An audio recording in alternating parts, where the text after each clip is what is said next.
Hey everyone, welcome to this week's Pledger update. One thing I'm pretty committed to doing with Pledger is building out in the open, with as much transparency as possible. I'm not afraid to release early and often without getting lost in the trap of perfectionism. So that's what I did with the website on Friday. Although actually releasing it with a broken mailing list sign up was maybe a little bit further than I would have liked. Oops. But even so, there's no great damage from the mailing list sign up not working for half a day until I fix it the next morning. Now, that's not true of everything, and part of the usefulness of being an experienced entrepreneur is knowing which things really do need to be polished before they go out, and which things don't. This is why having a more experienced entrepreneur as a mentor can really be a lifesaver. They can help you focus your extremely limited attention and energy on what matters, and not waste time on stuff that doesn't. Kind of like a driving instructor being able to point out that the loud group exiting the cafe is not that big a concern, but the lone, quiet person hesitating by the pedestrian crossing while checking their phone is really worth paying attention to. Focus on the right stuff. What's the right stuff for Pledger? Well, the website doesn't matter really, and I wouldn't even have built it if it wasn't for the fact that we will soon need to launch our first client on there. So it was worth putting something together. Also, people have started asking for some kind of information or one-pager about what we're doing, so it felt like a good time to start putting this together in one place. Regular followers will know that I continually talk about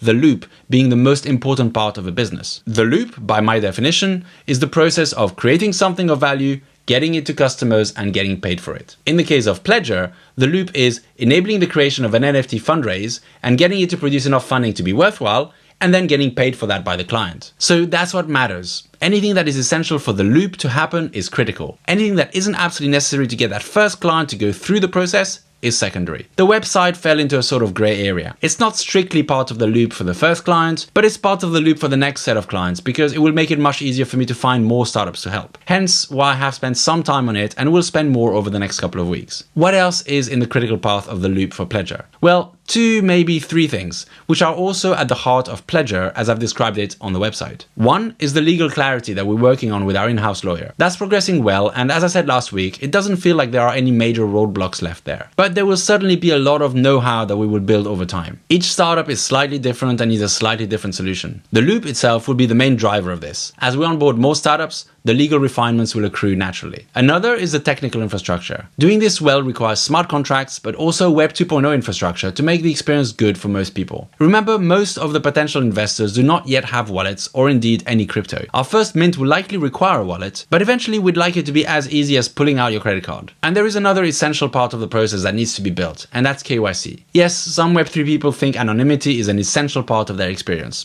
And that's fine. But if you're going to do startup fundraising and work with regulators, then some of that involves anti-money laundering compliance, and that does require knowing who the money is coming from. Also, initially, since raising funds from yes persons is a bit more tricky, we'll need to filter out all Americans, and that will be done with KYC. Some element of that needs to be in place for the loop to close even once, so that's critical. Finally, there's no point in launching those NFT fundraising efforts without getting investors interested. We are mostly targeting startups that already have a community involved, so we're hoping that they will bring their own audience too, but we'll also make efforts to bring attention to the startups we launch. After all, their success is also our success. So some engagement with potential investors is also part of the loop. So these are our priorities: legal clarity, technical infrastructure, and audience. And all that right now is focused on helping our first startup get out of the gate. Everything else is secondary. If you're starting your own business or thinking of doing so, this is the kind of focus that, in my opinion, you should also strive for. Cut through the noise and focus on the few things that needs to be done. Ignore everything else. And with that, I'm going to